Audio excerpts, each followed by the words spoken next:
Welcome back sa aking YouTube channel mga trops. Kung bago ka pa lang, please click the subscribe button at notification bell para lagi kang updated sa boxing news.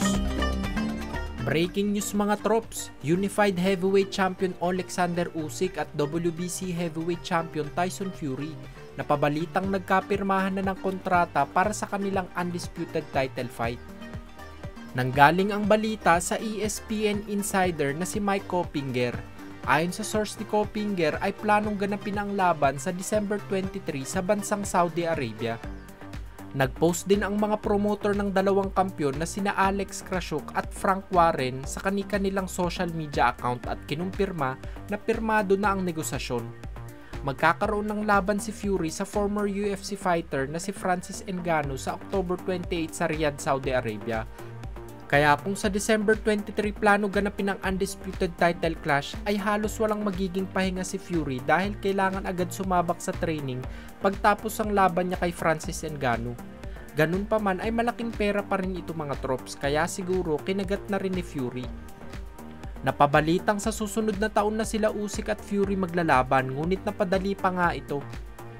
Abangan na lang natin ang mga susunod na balita patungkol sa heavyweight undisputed title clash na ito mga trops. Sa kabilang dako naman po tayo, former undisputed lightweight champion Devin Haney, naniniwalang siya na ang face of boxing sa kasalukuyang panahon ngayon. Sa edad na 24 years old ay nagawang tumalo ng mga former world champion ni Haney kagaya nila Yuriorkis Gamboa, Jojo Diaz Jr., Jorge Linares, George Kambosos Jr. at Vasily Lomachenko. Siya rin ang kasalukuyang youngest undisputed champion sa 4-belt era. Sa paparating na laban naman niya kontra sa WBC Junior Welterweight Champion Regis Prograis sa December 9 ay nangako siyang mas magiging malakas at mas mabilis sa laban upang dominahin si Prograis. Inihalin tulad noon ni Haney ang sarili sa pretty boy version ni Floyd Mayweather Jr. Ayon kay Haney ay sumusunod siya sa yapak na ito ni Mayweather noong hindi pa ito kumikita ng milyones.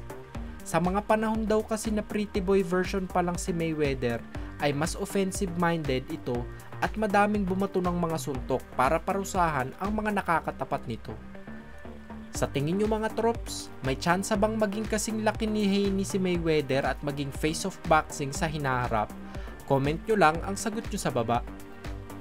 Kung nagustuhan nyo ang balita na iyon mga trops, bigyan nyo naman ako ng isang suntok sa like button dyan.